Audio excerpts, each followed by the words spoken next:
I don't think anyone could quarrel with the assertion that in this century the two most influential philosophers in the English-speaking world have been Bertrand Russell and Ludwig Wittgenstein. Russell, besides being a great philosopher, was a tremendous public figure.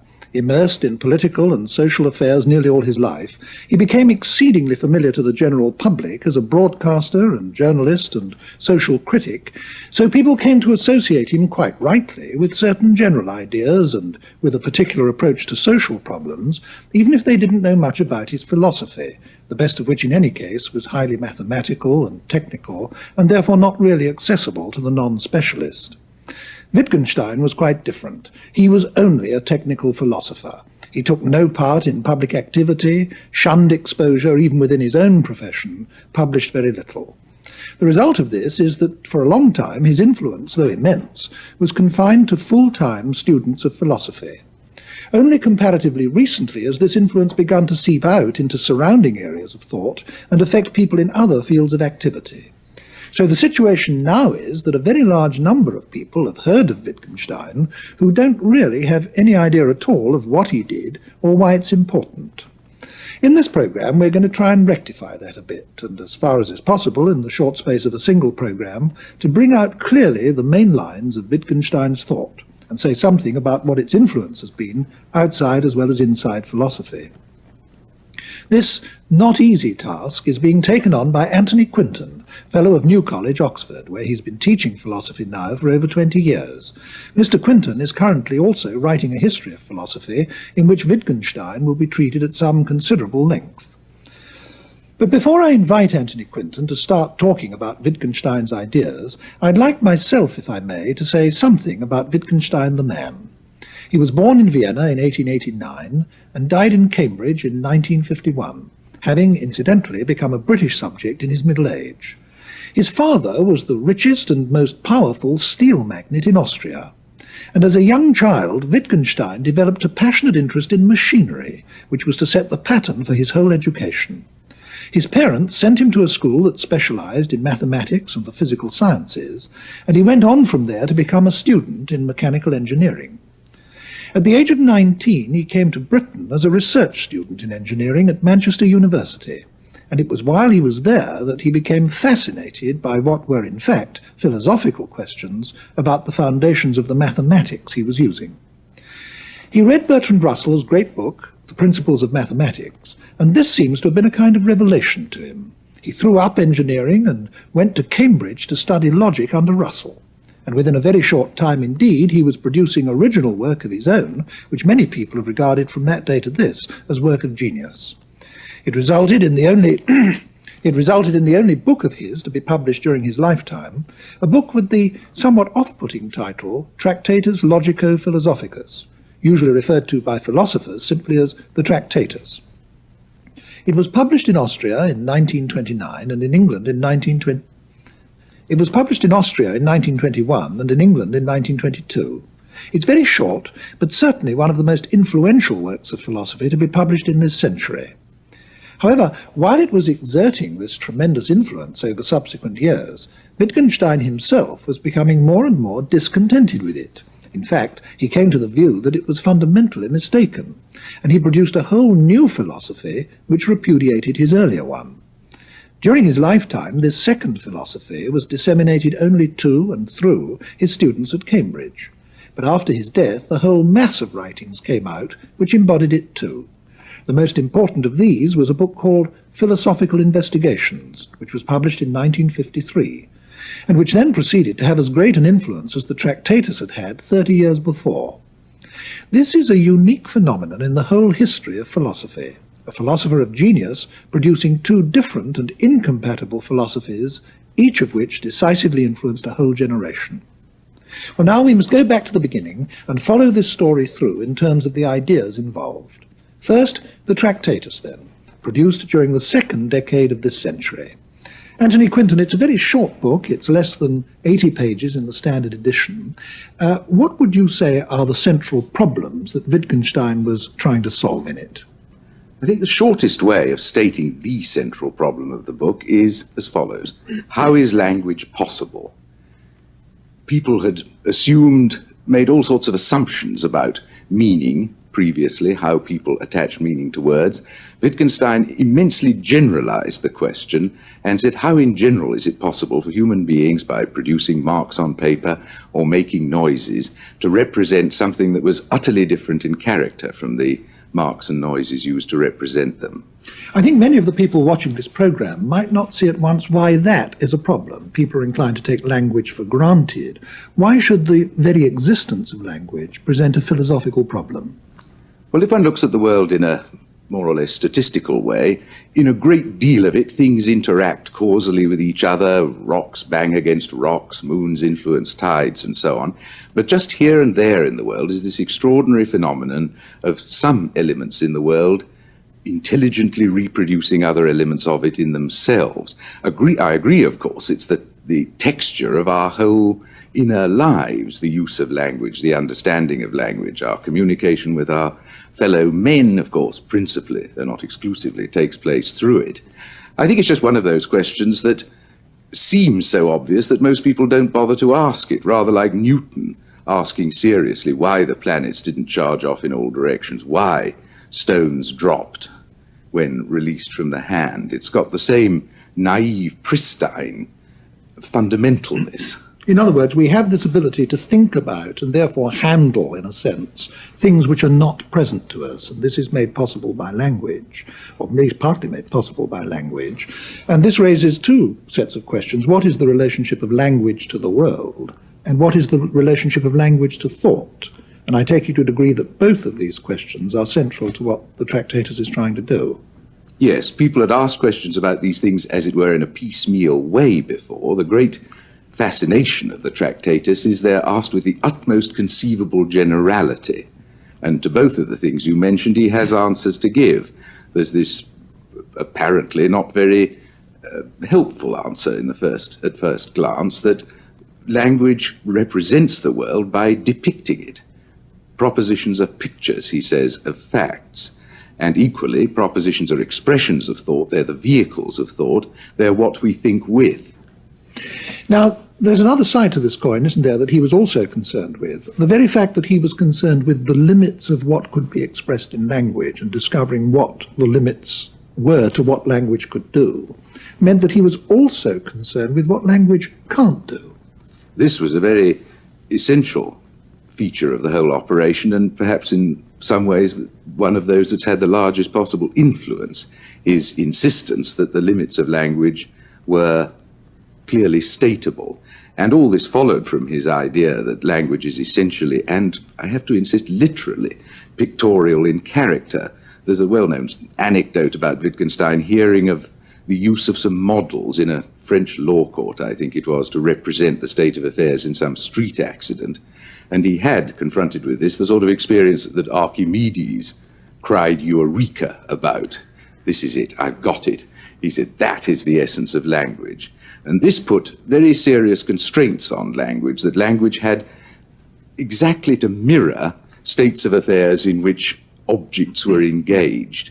And so this put limits to a very marked kind on what could be said in his view. In particular, he thought that the relation of language to the world itself couldn't be meaningfully represented in language or discussed in language. I think we've got a pretty clear view now of what the problems were that he was addressing himself to in this book. We now have to start considering what the solutions were that he put forward.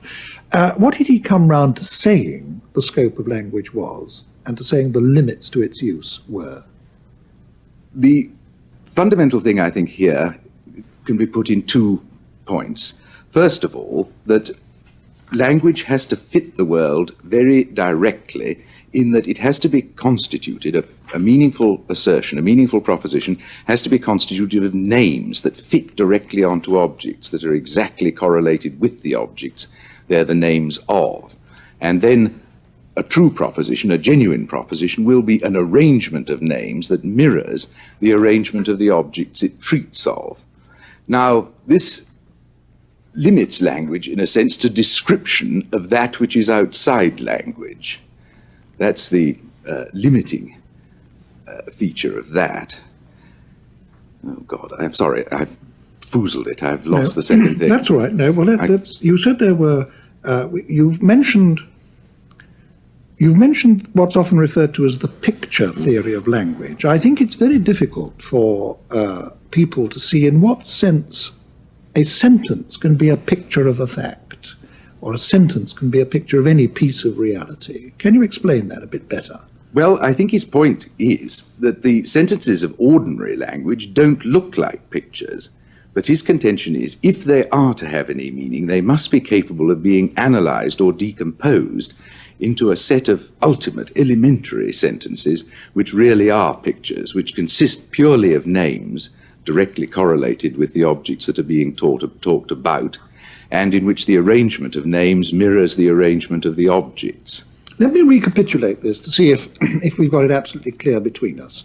The Wittgenstein thought that if you analysed any utterance about the world, you could analyse it down into words which were names of things, and the relationship between the words in the sentence corresponded to the relationship between things in the real world. And in this way, the sentence was able to picture the world. That's right.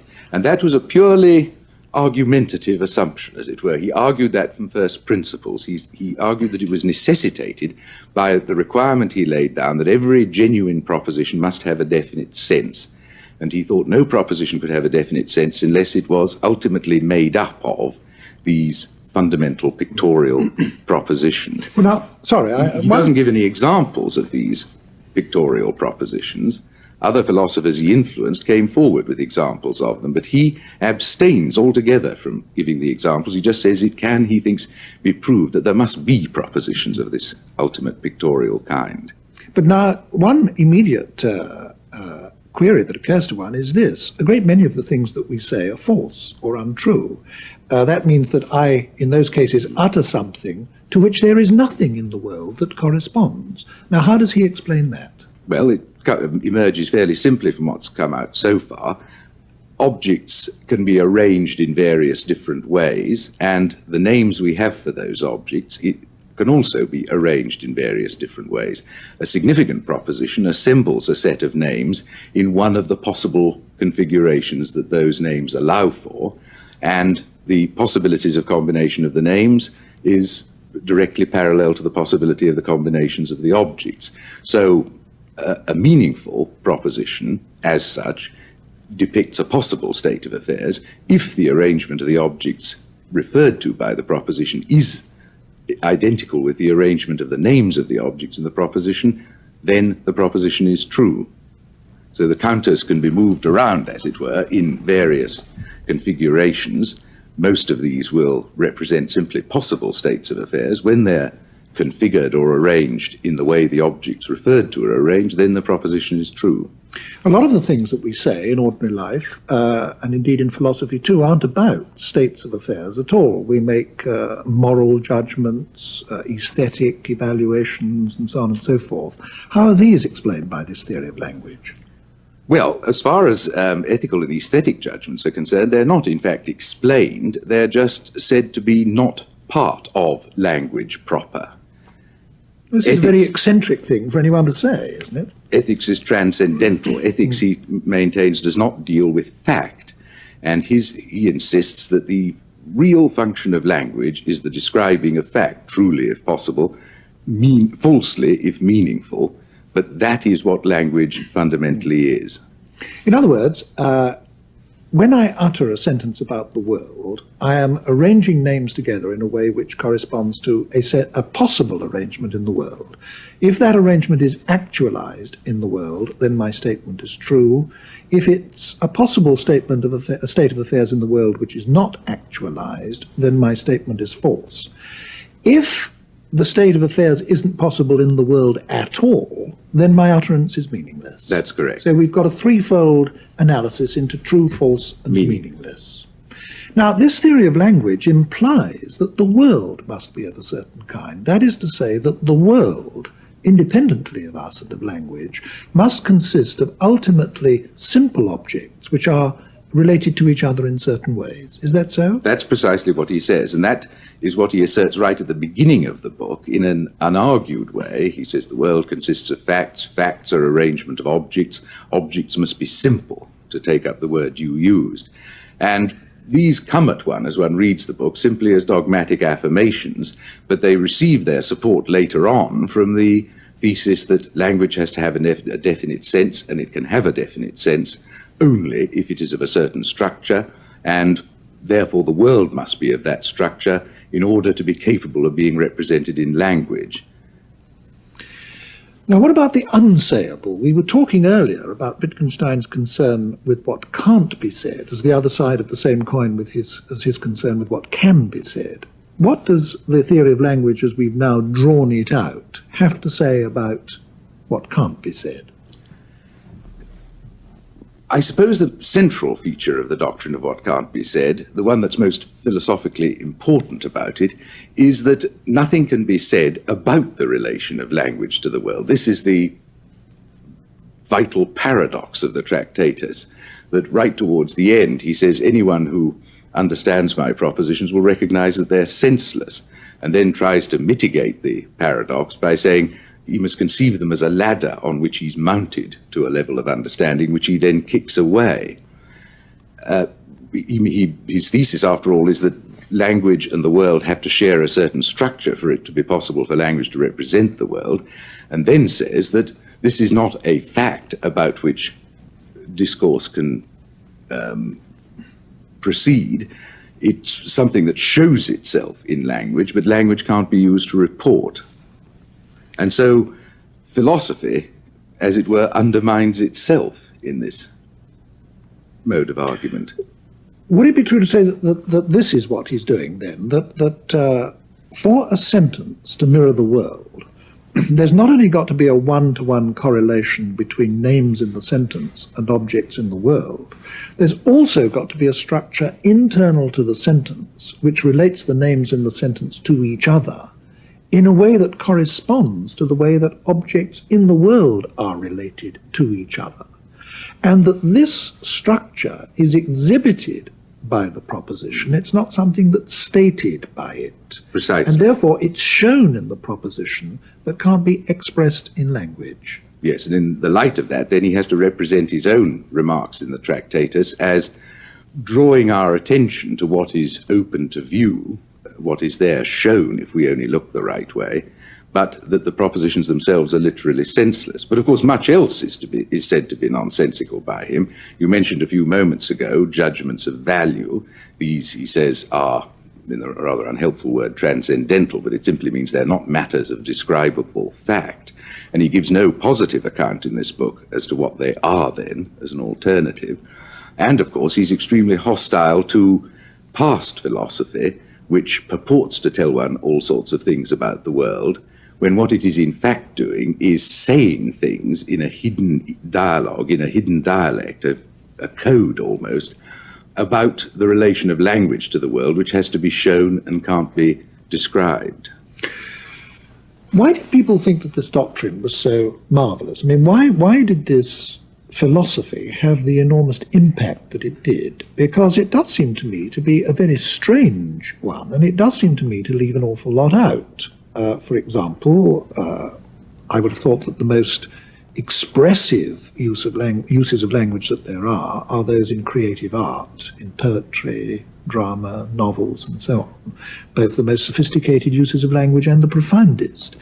And yet this theory of Wittgenstein simply seems to allow no place for an explanation of these uses of language at all. It seems very limited, very partial. Would you accept that criticism of it? Yes, it is limited, but I think if called upon to defend it, he would perhaps say that all other uses of language, insofar as they can be taken seriously and aren't some form of wordplay, require the explanation of this fundamental descriptive employment, world-describing employment of language first of all. But about why people thought it was important, you mentioned as an argument against its being important that it was strange. But I should have thought part of the fascination just was that it was so strange. It's not, one might say, a terribly modestly expressed book. In the preface he says, I am convinced that the final solution to all philosophical problems is contained here. And of course, quite compatibly with that, he there and then gave up philosophy once, for a considerable period, 10 years or so, once he'd completed the Tractatus. So its strangeness is part of its appeal. But it's not only that, it's its literary quality is rather striking. It's like a voice speaking out of a whirlwind. These short, pregnant, aphoristic sentences. I'll give you a couple of examples. The first one, the world is everything that is the case. It's one of those baffling announcements that one doesn't quite know what to make of. The last one, whereof one cannot speak, thereof one must remain silent. One first sight, that looks like a truism, and then one realizes it isn't quite a truism. He says it's the essential message of the whole book, is to draw the limits of what can intelligibly be said.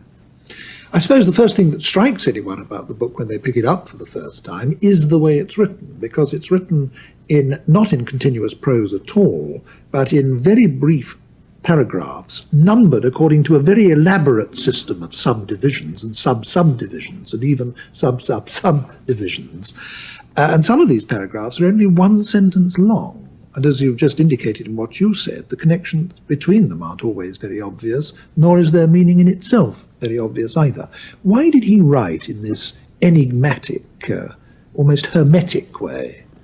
Well, he was an immensely fastidious man in all respects, I presume, but certainly there's evidence for any reader of what one might call his intellectual fastidiousness. He detested what I suppose one will have to call bourgeois academic philosophy, the idea of philosophy as a trade, a 9-to-5 occupation, which you do with a part of yourself and then you go off and lead the rest of your life in independence of it. He was a man of the utmost moral intensity, of extreme passionate seriousness. He took himself with very great seriousness. He took his own work with very great seriousness. When it wasn't going well, he got into a desperate and agonized condition. The result of this displays itself in his manner of is displayed in his manner of writing. That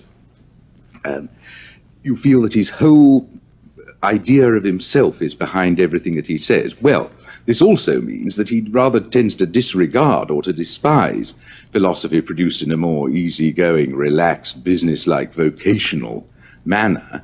That he wishes to distance himself from that altogether, and he doesn't want to make the thing too easy. He doesn't want to express himself in a way that people can pick up by simply running their eyes over the pages. This is an instrument for changing the whole intellectual aspect of its readers' lives.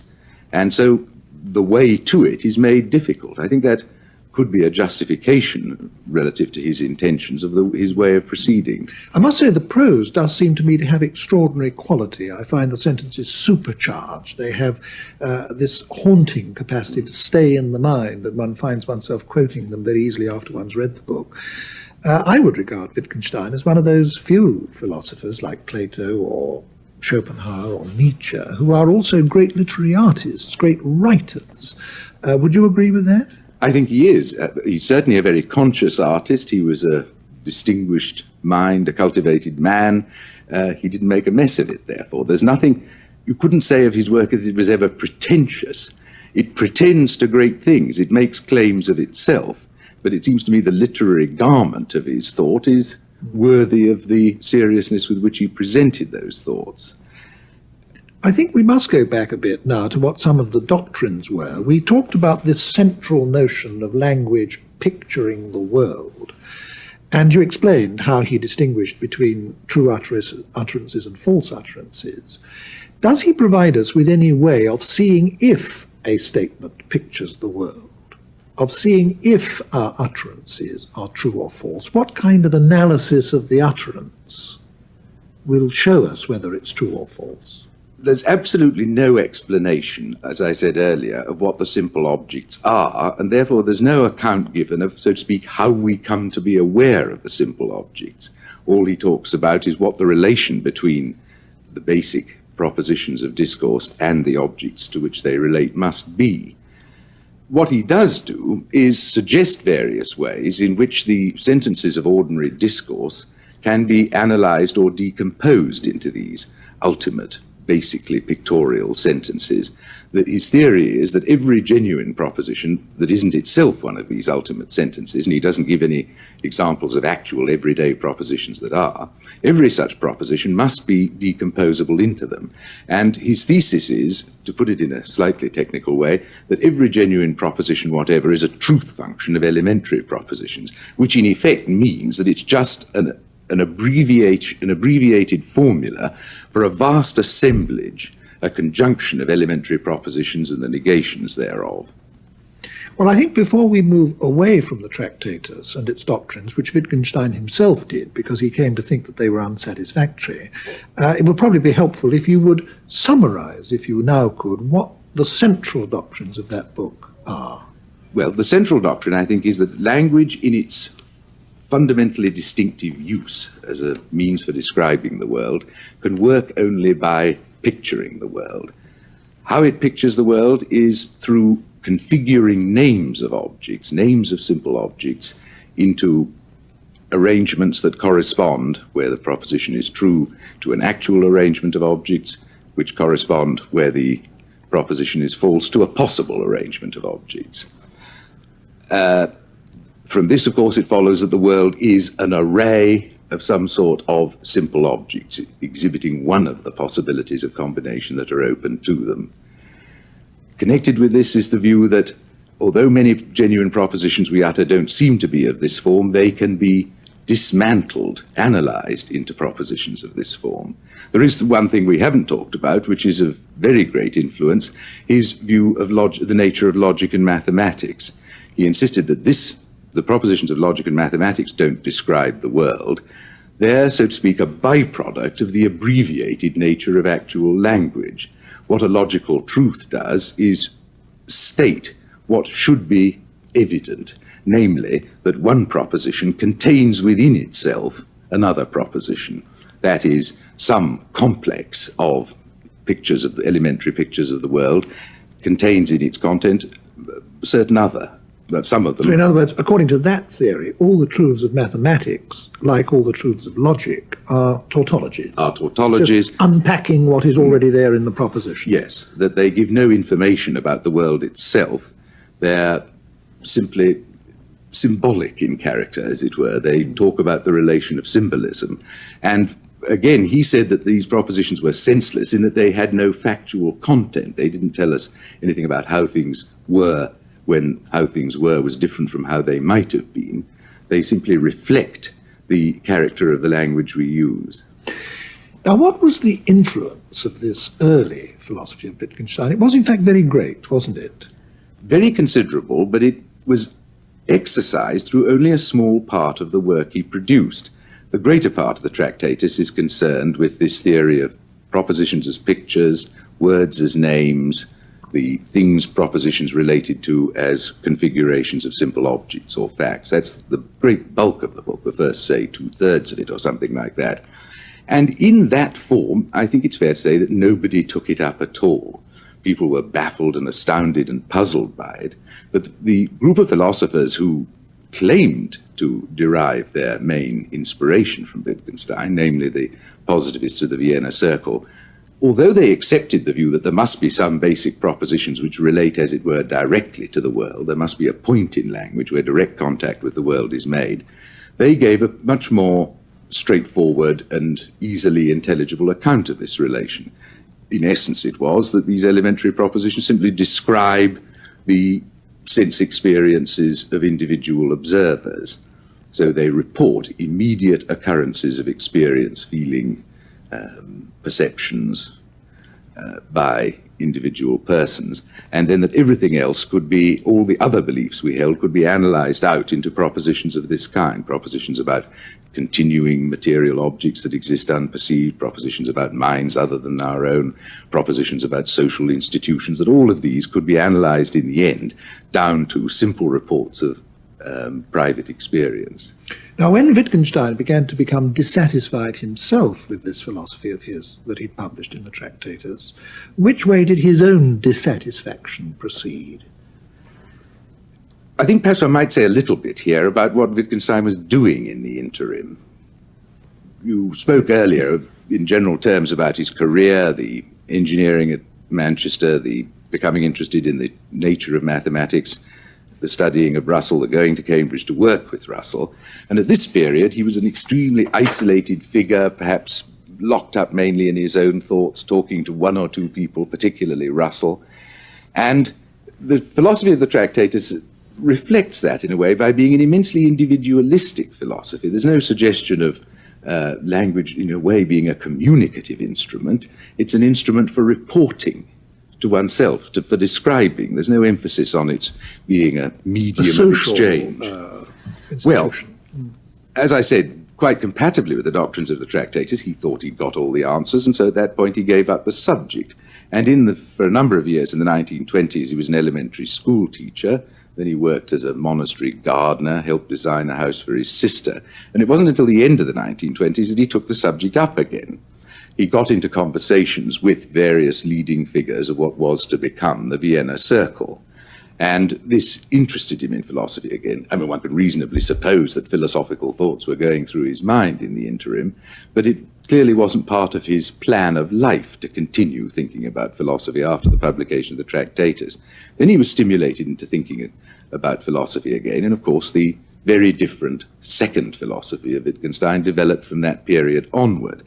Now, at first it seems that he was quite well disposed towards the particular interpretation that the Vienna Circle gave of his account of what the fundamental elements of language are, namely their view of them as reports of experience, not just configurated names of simple objects with no explanation of how those objects relate to our awareness. But he moved away from that, I think, reasonably soon. Remember, he returned to Cambridge in 1929 and stayed there in various capacities until getting involved in various sorts of war work. And in this period, he produces a completely different philosophy, which does not offer one clear, definite, abstract principles about the essential nature of language, but approaches language as a natural human phenomenon, something that we find going on round us, a very complicated, overlapping array of human practices, like one another in some ways, different from one another in other ways. And an essential feature of this later philosophy is that language is essentially a public or social phenomenon, that it can only function if there are rules that are accepted by more than one person, so that any one person's use of the rules which guide him in speaking is open to correction and improvement by another person's observation. I think probably the easiest way into the later philosophy of Wittgenstein and into seeing how it differs from the earlier philosophy is to start with the two different theories of meaning in the two different philosophies. We talked earlier about how the central theory of meaning in the early philosophy was that a proposition is a picture of the world, a picture of reality. This central metaphor is changed in the later philosophy. He no longer sees meaning as being a picture of the world at all, or anything like that. He sees the meaning of an utterance as consisting in the use to which it can be put. In other words, he sees a sentence as not a picture but a tool. And the meaning of this sentence is, so to speak, the sum total of its possible uses. And this, of course, as you were just saying, relates it to human activity and ultimately, indeed, to different ways of life. Now, this shift in the view of what meaning is absolutely fundamental to the whole philosophy, and a whole mass of changes from the earlier philosophy then follow from that, don't they? Can you, so to speak, take the story up from there? Yes. What we've got here, I think, is, in a way, best expressed through the two metaphors that I think both cropped up in what you just said then. First of all, the constant reference from language to games, which is incorporated in a crucial technical term of the later philosophy, the notion of a language game. Incidentally, can I just interrupt to say I think that this metaphor has been extremely unfortunate, because a lot of people have concluded from the fact that Wittgenstein is always talking about language games and the use of language as a game, that he somehow regarded all utterance as frivolous, and that confirms a lot of the prejudices that some people have about linguistic philosophy, that they're just playing with words. That was certainly not his intention. It was just to draw our notice to two features of games. The first one, simply that they're rule-governed practices, and a lot follows from this in a way about how the rules of a game can change, and the games can resemble one another in all sorts of different ways. That second point leads on to the second feature about games, which is that there's no common characteristic to all games. Games, as he says, are related to one another by family resemblance. And that, applied back to language, means the various kinds of activity we perform with language, asking questions, cursing, greeting, praying, to give some examples he enumerates, these are all different things we do with language. Now, the game analogy, I agree, might seem to carry with it the suggestion that therefore these things are just for fun or pastimes or what have you. But the other analogy that you mentioned was the analogy of language to a set of tools which are used with a purpose. I mean, there's these two things about language. It's a purposive undertaking, and yet it's carried out with items which are governed by conventional and alterable rules. Well, now, this notion of language had a lot of influence outside philosophy, didn't it? Especially in anthropology and sociology. Can you say something about how they were affected by this new notion of meaning? Well, I think one needs to precede that by one remark about his later view of the nature of philosophy itself. There is a great continuity between his earlier and later general view about philosophy, namely that it's essentially an activity and not a theory, to use the formula of the Tractatus. It's something that you do philosophy. It's not something you arrive at and can... it's not a body of doctrine. A stateable, final body of doctrine. He says that quite explicitly in the Tractatus. It remains the case in the investigations. He says one shouldn't put forward philosophical theories. They simply augment confusion. What one does as a philosopher is to assemble reminders about the way in which language is actually used in its various forms, the various distinct but not utterly unrelated games, language games in which it is employed. One assembles reminders of these to prevent people from running away with misleading analogies. The misleading analogy he had perhaps most prominently in mind was the tendency to think because we say, I felt a pain, or I have a pain is some kind of definite, identifiable inner object, private to us, which we notice within ourselves and report to other people. And a very great deal of the investigations is concerned to break the hold of that picture of how we talk about our own mental life. That is the reporting of private experiences. That picture is precisely the sort of picture that his earlier theory of language, as put out in the Tractatus, would lead one to adopt. Do you think that there's any truth in the following, that when Wittgenstein published the Tractatus, he was, as it were, bewitched by a single theory of language, namely the picture theory, that he later came to realize that this was false, and that being bewitched by a misleading theory of language had resulted in a wholly mistaken way of doing philosophy. And therefore he came to think that before you could really do philosophy, you had to carry out an investigation of the different ways in which language can mislead us, so as not to be misled in our thinking about the world, and that this itself became a way of doing philosophy. In other words, a multiple investigation into the different ways in which false assumptions about language can mislead us in our thinking about the world. Do you think there's any truth in that? Well, it's undoubtedly true that a great deal of the investigations takes the form of a criticism of his earlier doctrines. Certainly the first quarter of it is largely directed towards attacking the notion that words are essentially names. His view is that the use of names is one of these language games, one element in language. The teaching of names is a language game. We have to understand a great deal of language, he maintains, in order to understand the activities that someone's engaging in who's trying to tell us what the name of something is. So he wants to argue there's no absolute or fundamental priority to the notion of naming. It's just one of the things that language does. From that he goes on to attacking this idea that there are ultimately simple objects and ultimately simple propositions. He insists that simplicity is always relative to some particular investigation. And so there's this enormous sense that has developed of language as a public, available social reality, not language as some kind of essence which you can work out in your head by pure reasoning in the later work. One analogy that's been drawn a great deal is with psychoanalysis, in the following sense, that Wittgenstein is saying that we first of all become, as it were, knotted up in our view of some particular aspect of reality by a false use of language, and that the task of philosophy is to untie these knots. And this, so to speak, therapeutic aspect of philosophical activity has often been said to be very like what Freud thought the psychoanalyst was doing in another direction. Do you think that a similarity exists there? Yes, I think there certainly is a similarity in that Wittgenstein's abstention from theory in his later philosophy is just like the Freudian analyst's abstention from saying what's wrong with you is you're madly in love with your mother, which doesn't produce any effect at all. The procedure has to be much more circuitous in that the person has to be brought by reliving a whole lot of past experiences, by being reminded of all sorts of thoughts and feelings he's had, that his emotions have a certain peculiar structure, so that something is eventually brought up out of the unconscious.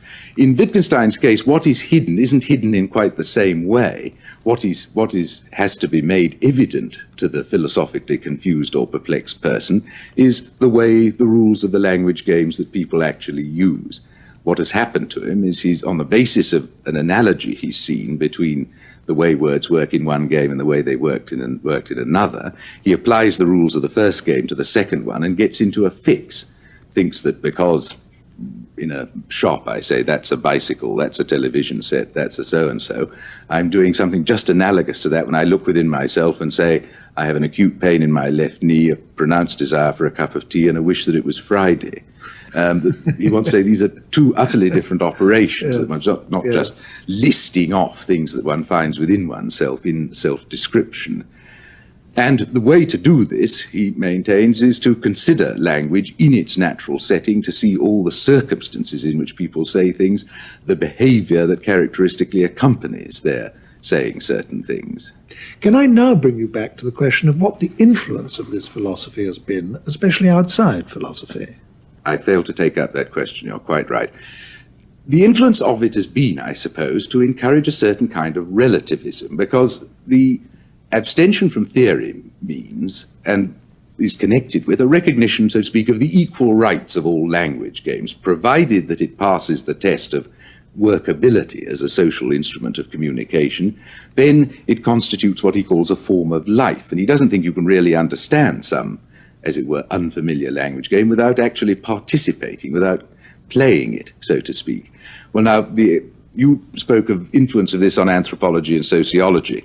All right, a certain form of anthropology and sociology, if you like, looks at social orders utterly different from those in which the student of the subject himself lives, and he then proceeds to criticize what's going on there in the light of the accepted rules of his own society, when the whole notion, as it were, of the savage, where people say, well, presumably savage languages, because their life is so technologically unadvanced, their language is presumably going to be a few grunts, whereas, of course, this is not true at all. The languages of technically primitive people are of an enormous degree of complexity.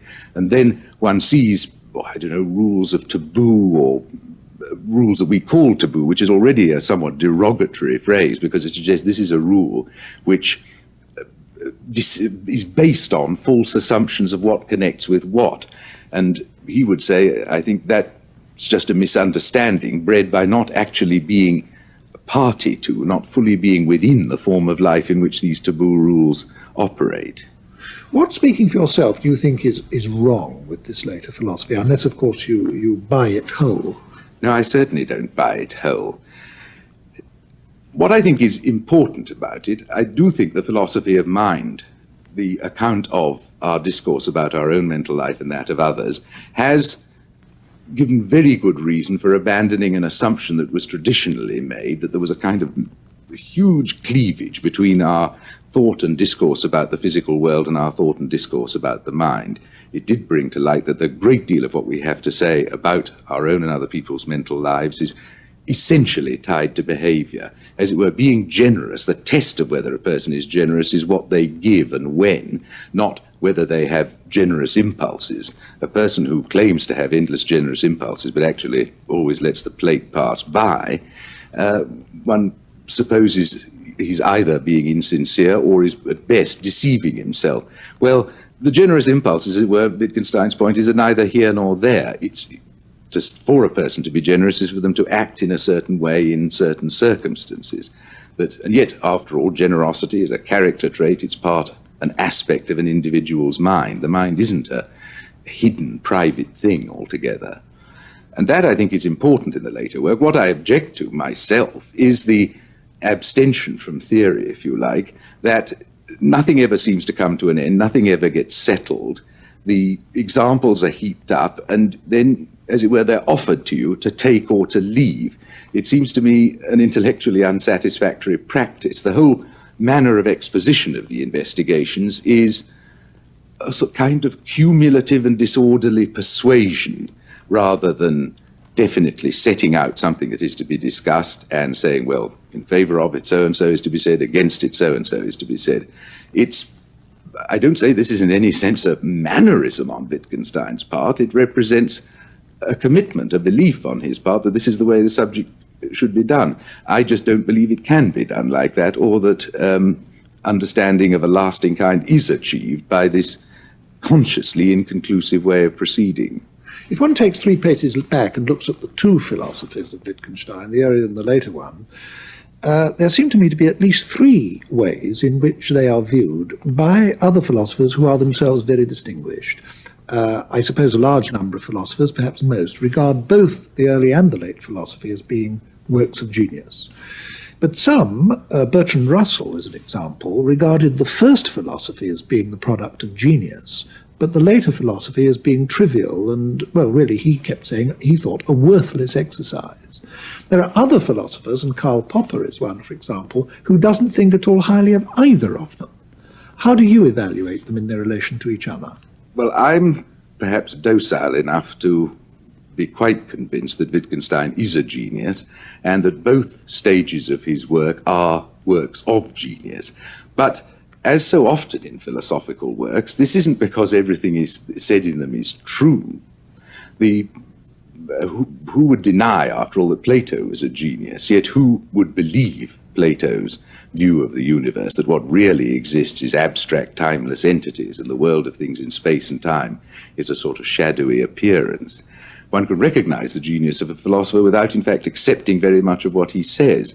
The genius might consist, one might say, very evidently in the case of Kant, in asking questions of a more fundamental and powerful kind than people had asked before, challenging assumptions that had gone hitherto unchallenged. And I think in both parts of his work, this is achieved. Thank you very much. I must say that I think that you've succeeded in doing something that is very difficult to do, and that is making 2 philosophies intelligible in a space that in this series we're normally devoting to one. Thank you very much, Anthony Quinton.